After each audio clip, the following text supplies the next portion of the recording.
Have you ever felt exhausted from giving too much?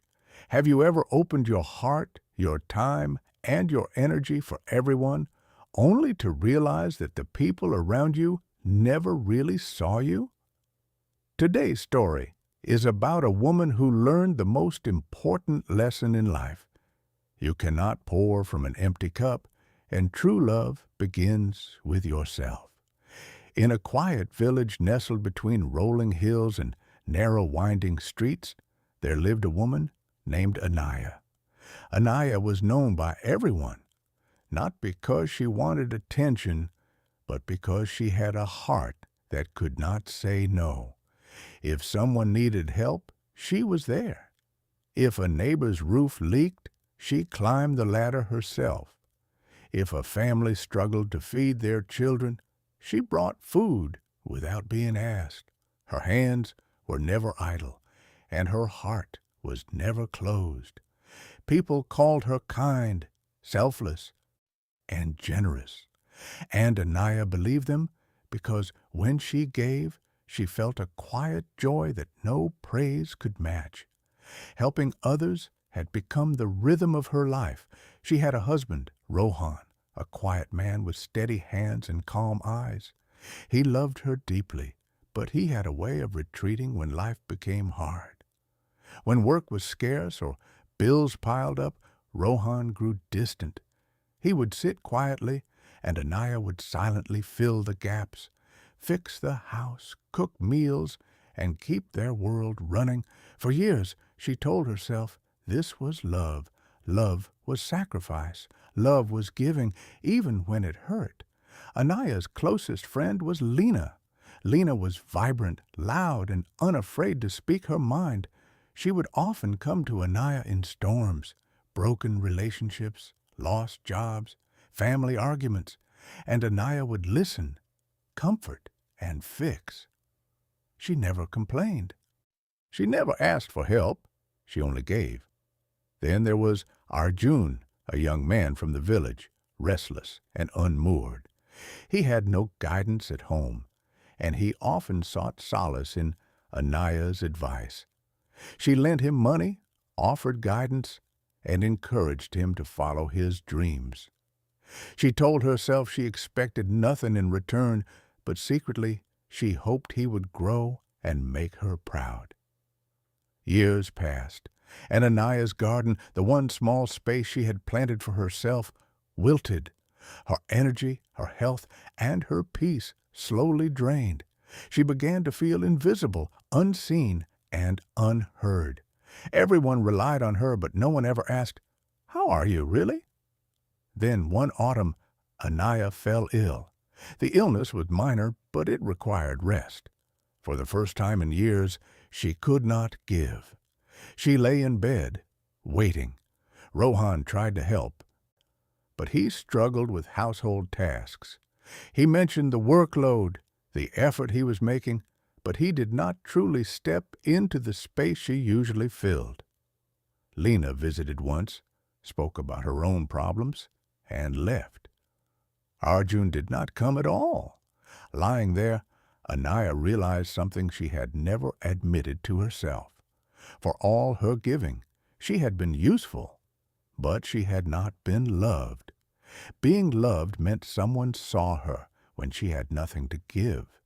Being useful meant people only came for what she could provide. And in that stillness, Anaya made a choice. She would continue to help, but differently. She would help from a full cup, not an empty one. She would say no when she needed to, not out of anger, but out of self-respect. When she recovered, the first thing she did was return to her garden. She cleared the weeds, tilled the soil, and planted seeds not for anyone else, but for herself. It was a simple act, but it was enormous. Weeks later, Lena came to her door with a story and storm in her eyes.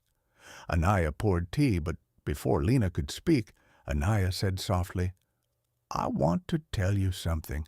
I can help you, but I will not lose myself in the process. You will have to meet me halfway." Lena was silent at first, then nodded. Something shifted between them. Their friendship became real, mutual, balanced. Rohan noticed the change too.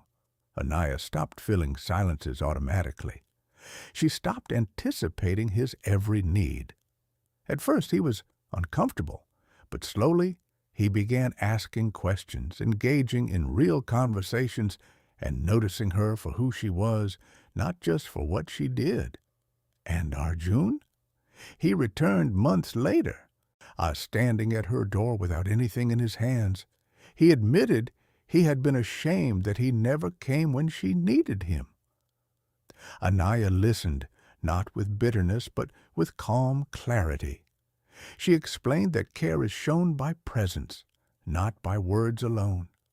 Arjun understood, and for the first time, he experienced the difference between someone who gives because they must and someone who gives because they choose. Over the following months, Anaya noticed the people who truly cared for her. They had always been there, quiet, patient, supportive, but she had been too busy pouring herself into the loudest needs to see them. Now she had something left to give, and her relationships flourished. She did not stop helping, but she helped wisely. She set boundaries. She learned to say no. She discovered that self-love is not selfish. It is essential. And something extraordinary happened. The world responded. People respected her more. They valued her presence and not just her efforts. They learned that she had limits, and in doing so, they grew too. Anaya realized that life is full of lessons hidden in the ordinary. That love without boundaries can become a burden, and giving without presence can lead to emptiness. But when you give from a place of strength, when you care with clarity and choice, you create something that endures, meaningful connection, respect, and peace. Her garden flourished, her friendships blossomed, and her marriage deepened. And most importantly, she found herself again. If you have ever been the one who gives too much, ask yourself this. When you have nothing to give, who stays? Who sees you for who you are, not just what you can do? That is love. That is care, and that is worth protecting. Anaya's story reminds us that helping others is beautiful, but it should never cost your spirit. You are not a service. You are a person. And once you start treating yourself that way, everything else aligns. True love and meaningful relationships grow from choice, boundaries, and self-respect, not from endless giving or fear of saying no.